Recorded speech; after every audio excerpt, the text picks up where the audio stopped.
The compact PE1437 Pulsed Eddy Current Flaw Detector is designed to detect corrosion in steel objects with insulation thickness up to 100 millimeters. During an inspection, the device magnetizes the surface and then measures the demagnetization process.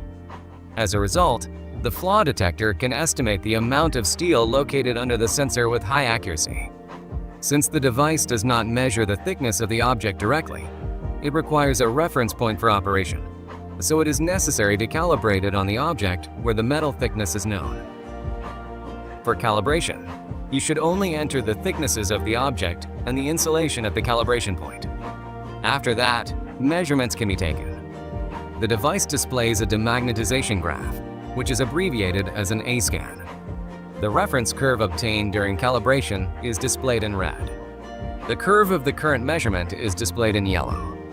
If the yellow curve noticeably shifts to the left relative to the red one, it means that there is significantly less metal under the sensor, or a defect is detected.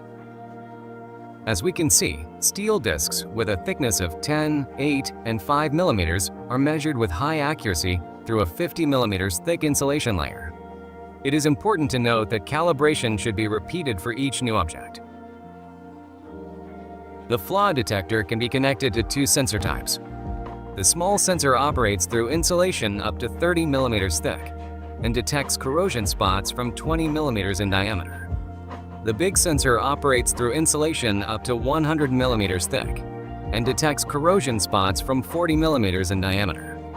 The sensor can be easily replaced. However, after replacement, you need to specify which sensor is connected to the device and to carry out a simple sensor calibration in the air.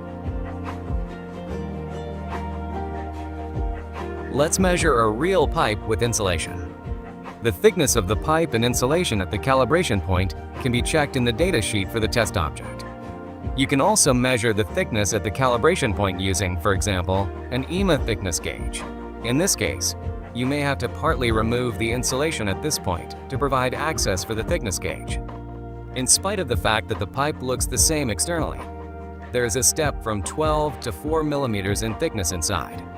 To visualize the measured area, we switch to the C-scan display mode.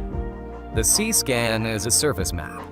To get it, we should set its dimensions, the base, and minimum wall thicknesses.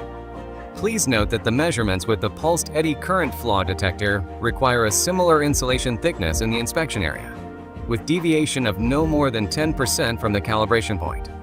In the area where the insulation thickness differs significantly, a new calibration is required. In addition, to eliminate interfering magnetic effects, the measurements must be taken maintaining the sensor direction relative to the pipe. We see a step transition of wall thickness from 12 millimeters to 4 millimeters on the C-scan, which corresponds to reality.